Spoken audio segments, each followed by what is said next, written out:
యేసుని ప్రేమ ఛానల్కి స్వాగతం. దయచేసి ఈ ఛానల్ని లైక్ చేయండి. తెలుగు డైలీ ఆడియో బైబిల్ న్యాయాధిపతులు మొదటి అధ్యాయము. యెహోషువ మృతి నొందిన తరువాత ఇశ్రాయేలీయులు కనానీయులతో యుద్ధము చేయుటకు తమలోనెవరు ముందుగా వారి మీదికి పోవలసినది యెహోవా తెలియజేయునట్లు ప్రార్థన చేయగా, యెహోవా, ఆ దేశమును యూదా వంశస్థులకిచ్చియున్నాను, వారు పోవలనని సెలవిచ్చెను. అప్పుడు యూదా వంశస్థులు తమ సహోదరులైన షిమ్యోనీయులతో, మనము కనానీయులతో యుద్ధము చేయుటకు మా వంతులోనికి మాతో కూడా రండి, మేమును మీతో కూడా మీ వంతులోనికి వచ్చేదమని చెప్పగా, షిమ్యోనీయులు వారితో కూడా పోయిరి. కనానీయుల మీదికి యూదా వంశస్థులు పోయినప్పుడు యెహోవా కనానీయులను పెరిజ్జీయులను వారికి అప్పగించిన గనుక వారు బెజకులో 10,000 మంది మనుష్యులను హతము చేసిరి. వారు బెజకులో అదోనీ బెజకును చూచి వానితో యుద్ధము చేసి కనానీయులను పెరిజ్జీయులను హతము చేసిరి. అదోనీ బెజకు పారిపోగా వారు అతని తరిమి పట్టుకొని అతని కాళ్ళు చేతుల బొటనవ్రేళ్లను కోసివేసిరి. అప్పుడు అదోనీ బెజకు, తమ కాళ్ళు చేతుల బొటనవ్రేళ్లు కోయబడిన 70 మంది రాజులు నా భోజనపు బల్ల క్రింద మొక్కలు ఏరుకొనుచుండిరి, నేను చేసినట్లే దేవుడు నాకు ప్రతిఫలమిచ్చెననెను. వారు యెరూషలేమునకు అతని తోడుకొని రాగా అతడు అక్కడ చనిపోయెను. యూదా వంశస్థులు యెరూషలేము మీదికి యుద్ధము చేసి దానిని పట్టుకొని కొల్లబెట్టి ఆ పట్టణమును కాల్చివేసిరి. తరువాత యూదా వంశస్థులు మన్యముల యందును దక్షిణ దేశమందును లోయ యందును నివసించిన కనానీయులతో యుద్ధము చేయుటకు పోయిరి. మరియు యూదా వంశస్థులు హెబ్రోనులో నివసించిన కనానీయుల మీదికి పోయి షేషయిని, అహీమానును, తల్మయిని హతము చేసిరి. ఆ హెబ్రోను పేరు కిర్యతర్బా. అక్కడి నుండి వారు దెబీరు నివాసుల మీదికి పోయిరి. పూర్వము దెబీరు పేరు కిర్యత్సెఫెరు. కాలేబు కిర్యత్సెఫెరును పట్టుకొని కొల్లబెట్టువానికి నా కుమార్తె అయిన అక్సాను ఇచ్చి పెండ్లి చేసేదనని చెప్పగా, కాలేబు తమ్ముడైన కనజు కుమారుడగు ఓత్నీయేలు దాని పట్టుకొనెను. గనుక కాలేబు కుమార్తె అయిన అక్సాను అతనికిచ్చి పెండ్లి చేసెను. ఆమె తన పెనిమిటి ఇంట ప్రవేశించినప్పుడు తన తండ్రిని ఒక పొలము అడుగుటకు అతనిని ప్రేరేపించెను. ఆమె గాడిదను దిగగా, కాలేబు, నీకేమి కావాలనని అడిగెను. అందుకామె, దీవెన దయచేయుము, నాకు దక్షిణ భూమి ఇచ్చియున్నావు, నీటి మడుగులను కూడా నాకు దయచేయమనెను. అప్పుడు కాలేబు ఆమెకు మెరక మడుగులను పల్లపు మడుగులను ఇచ్చెను. మోషే మామయైన కేయును కుమారులు యూదా వంశస్థులతో కూడా ఖర్జూర చెట్ల పట్టణములో నుండి అరాదు దక్షిణ దిక్కులోని యూదా అరణ్యమునకు వెళ్లి అక్కడ చేరి ఆ జనముతో నివసించిరి.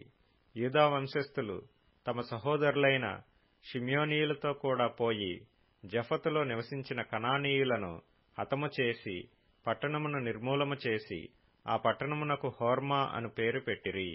యూదా వంశస్థులు గాజాను దాని ప్రదేశమును, అష్కెలోనును దాని ప్రదేశమును, ఎక్రోనును దాని ప్రదేశమును పట్టుకొనిరి.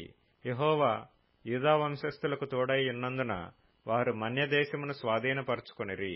అయితే మైదానమందు నివసించు వారికి ఇనుపరథములున్నందున వారిని వెళ్లగొట్టలేకపోయిరి. మోషే చెప్పినట్లు వారు కాలేబుకు హెబ్రోనునియ్యగా అతడు 3 అనాకీయులను అక్కడ నుండి పారదోలి దానిని స్వాధీనపరచుకొనెను. యెరూషలేములో నివసించు యెబూసీయులను బెన్యామీనీయులు వెళ్లగొట్టలేదు. యెబూసీయులు బెన్యామీనీయులతో కూడా నేటి వరకు యెరూషలేములో నివసించుతున్నారు. యోసేపు ఇంటివారు బేతెలుకు వెళ్లినప్పుడు యెహోవా వారికి తోడైయుండెను. పూర్వము లూజ్ అనబడిన బేతేలును వేగుచూచుటకు యోసేపు ఇంటివారు దూతలను పంపగా, ఆ వేగులవారు ఆ పట్టణము నుండి ఒకడు వచ్చుట చూచి, నీవు దయచేసి ఈ పట్టణములోనికి వెళ్ళు త్రోవను మాకు చూపిన ఎడల మేము మీకు ఉపకారము చేసేదమని చెప్పిరి. అతడు పట్టణములోనికి పోవు త్రోవను వారికి చూపగా, వారు ఆ పట్టణమును కత్తివాత హతము చేసిరి గాని ఆ మనుష్యుని వాని కుటుంబీకులనందరినీ పోనిచ్చిరి. ఆ మనుష్యుడు హిత్తీయుల దేశమునకు వెళ్లి ఒక పట్టణమును కట్టించి దానికి లూజు అను పేరు పెట్టెను. నేటి వరకు దానికదే పేరు. మనష్షీయులు బెత్షెయానును దాని పల్లెలను, తయనాకును దాని పల్లెలను, దోరు నివాసులను దోరు పల్లెలను, ఇబ్లెయామును దాని పల్లెలను, మెగిద్దో నివాసులను మెగిద్దో పల్లెలను స్వాధీనపరుచుకొనలేదు. ఎలయనగా కనానీయులు ఆ దేశములో నివసింపవలనని గట్టి పట్టుపట్టియుండిరి. ఇశ్రాయేలీయులు బలవంతులైన తరువాత వారు కనానీయుల చేత వెట్టి పనులు చేయించుకొనిరి కాని వారిని బొత్తిగా వెళ్లగొట్టలేదు.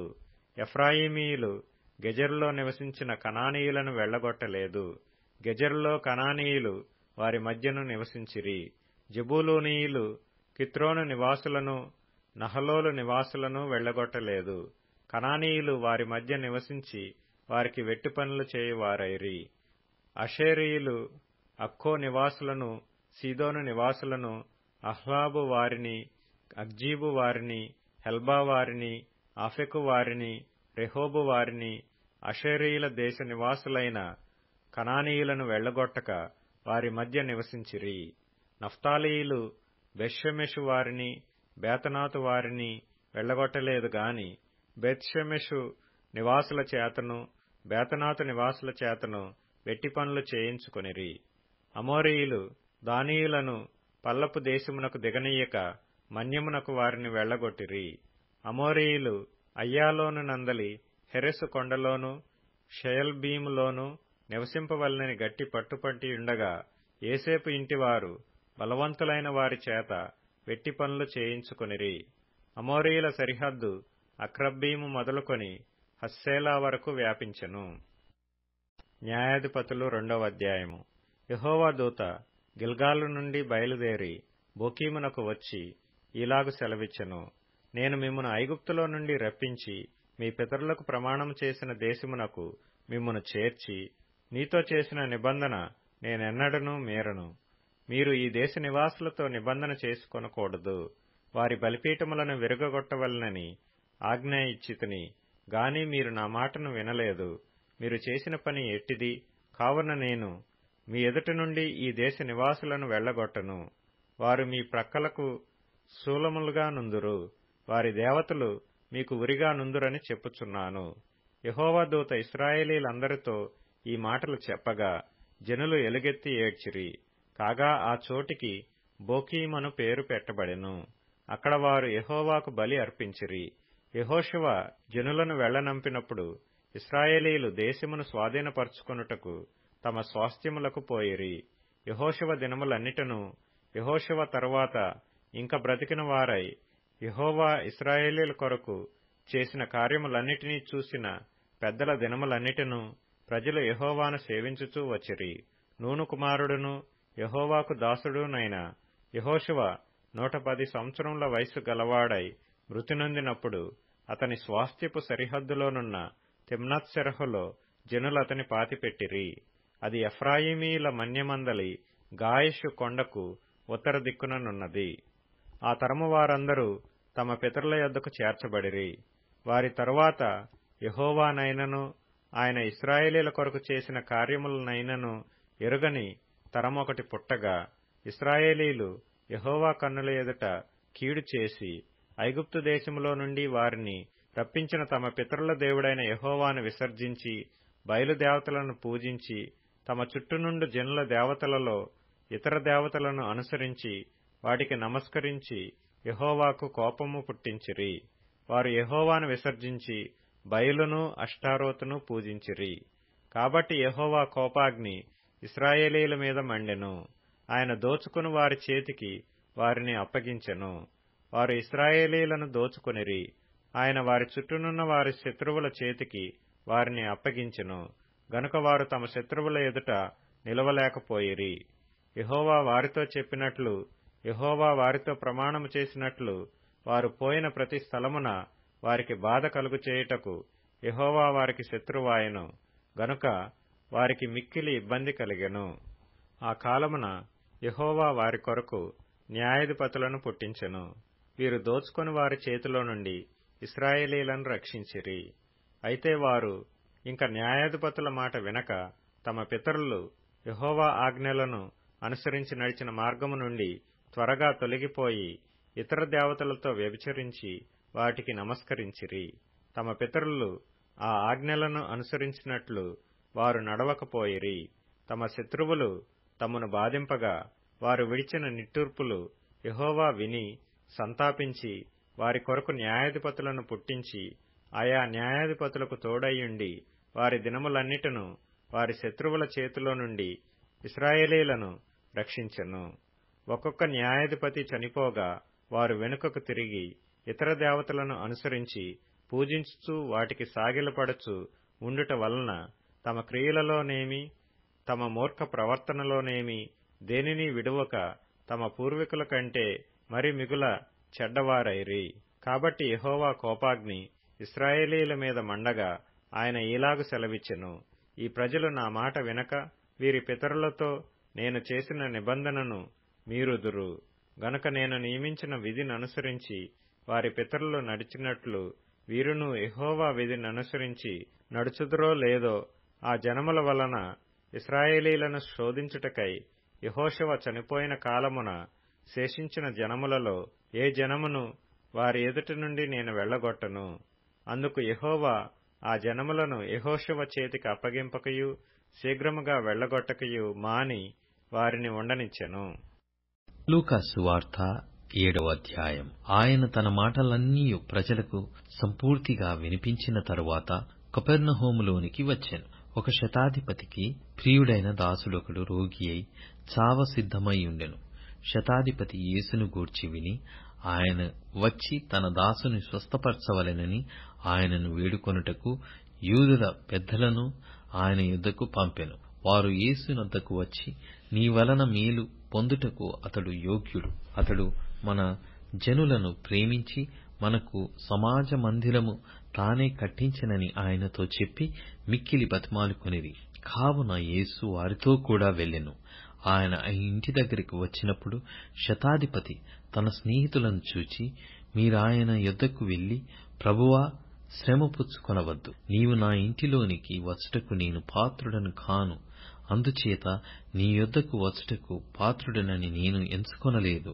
అయితే మాట మాత్రము సెలవిమ్ము, అప్పుడు నా దాసుడు స్వస్థపరచబడును. నేను సహా అధికారమునకు లోబడిన వాడను. నా చేతి క్రింద సైనికులు ఉన్నారు. నేనొకని పొమ్మంటే పోవును, ఒకని రమ్మంటే వచ్చును. నా దాసుని చేయమంటే ఇది చేయునని నేను చెప్పినట్టు ఆయనతో చెప్పుడని వారిని పంపెను. యేసు ఈ మాటలు విని అతని గూర్చి ఆశ్చర్యపడి తన వెంట వచ్చుచున్న జనసమూహము వైపు తిరిగి, ఇశ్రాయేలులో నైనను ఇంత గొప్ప విశ్వాసము నేను చూడలేదని మీతో చెప్పుచున్నానెను. పంపబడిన వారు ఇంటికి తిరిగి వచ్చి ఆ దాసుడు స్వస్థుడై యుండుట కనుగొనిరి. వెంటనే ఆయన నాయనను ఒక ఊరికి వెళ్ళుచుండగా ఆయన శిష్యులు బహుజనసమూహమును ఆయనతో కూడా వెళ్ళుచుండిరి. ఆయన ఆ ఊరి గవిని యొద్దకు వచ్చినప్పుడు చనిపోయిన ఒకడు వెలుపలికి మోసుకుని పోవబడుచుండెను. అతని తల్లికి అతడొక్కడే కుమారుడు, ఆమె విధవరాలు. ఆ ఊరి జనులు అనేకులు ఆమెతో కూడా ఉండిరి. ప్రభువు ఆమెను చూచి ఆమె యందు కనికరపడి ఏడవవద్దని ఆమెతో చెప్పి దగ్గరకు వచ్చి పాడెను ముట్టగా మూయిచున్న వారు నిలిచిరి. ఆయన, చిన్నవాడా, లెమ్మని నీతో చెప్పుచున్నాననగా ఆ చనిపోయిన వాడు లేచి కూర్చుండి మాటలాడసాగెను. ఆయన అతనిని అతని తల్లికి అప్పగించెను. అందరూ భయాక్రాంతులై, మనలో గొప్ప ప్రవక్త బయలుదేరియున్నాడనియు దేవుడు తన ప్రజలకు దర్శనమును గ్రహించి యున్నాడనియు దేవుని మహిమపరచిరి. ఆయనను గూర్చిన ఈ సమాచారము యూదయయంతటను చుట్టుపట్ల ప్రదేశములంతటను వ్యాపించెను. యోహాను శిష్యులు ఈ సంగతులన్నీ అతనికి తెలియజేసిరి. అంతటి యోహాను తన శిష్యులలో 2 పిలిచి, రాబోబు వాడవు నీవేనా? మేము మరియొకని కొరకు కనిపెట్టవలెనా అని అడుగుటకు వారిని ప్రభువునొద్దకు పంపెను. ఆ మనుషులు ఆయన యొద్దకు వచ్చి, రాబోవు వాడవు నీవేనా, లేక మరియొకని కొరకు మేము కనిపెట్టవలెనా అని అడుగుటకు బాప్తిసమిచ్చు యోహాను మమ్మను నీ యొద్దకు పంపెనని చెప్పిరి. ఆ గడియలోనే ఆయన రోగములను, బాధలను, అపవిత్రాత్మ గల అనేకులను స్వస్థపరిచి చాలామంది గ్రుడ్డివారికి చూపు దయచేశాను. అప్పుడు ఆయన, మీరు వెళ్లి కన్నవాటిని విన్నవాటిని యోహానుకు తెలుపుడి. గ్రుడ్డివారు చూపు పొందుచున్నారు, కుంటివారు నడుచున్నారు, కుష్ఠరోగులు శుద్ధులగుచున్నారు, చెవిటివారు వినుచున్నారు, చనిపోయిన వారు లేపబడుచున్నారు, బీదలకు సువార్త ప్రకటింపబడుచున్నది. నా విషయమై అభ్యంతర పడని వాడు ధన్యుడని వారికి ఉత్తరమిచ్చెను. యోహాను దూతలు వెళ్లిన తరువాత ఆయన యోహానును గూర్చి జనసమూహముతో ఇలాగు చెప్పసాగెను. మీరేమి చూచుటకు అరణ్యములోనికి వెళ్ళితిరి? గాలికి కదులుచున్న రెల్లునా? మరేమి చూడ వెళ్ళితిరి? సన్నపు బట్టలు ధరించుకొనిన వానినా? ఇదిగో, ప్రశస్త వస్త్రములు ధరించుకొని సుఖముగా జీవించువారు రాజగృహములలో ఉందురు. అయితే మరేమి చూడ వెళ్ళితిరి? ప్రవక్తనా? అవును గాని ప్రవక్త కంటే గొప్పవానినని మీతో చెప్పుచున్నాను. ఇదిగో, నేను నా దూతను నీకు ముందుగా పంపుచున్నాను. అతడు నీ ముందర నీ మార్గము సిద్ధపరచును అని ఎవరిని గూర్చి వ్రాయబడినో అతడే ఈ యోహాను. స్త్రీలు కనిన వారిలో యోహాను కంటే గొప్పవాడెవడునూ లేడు.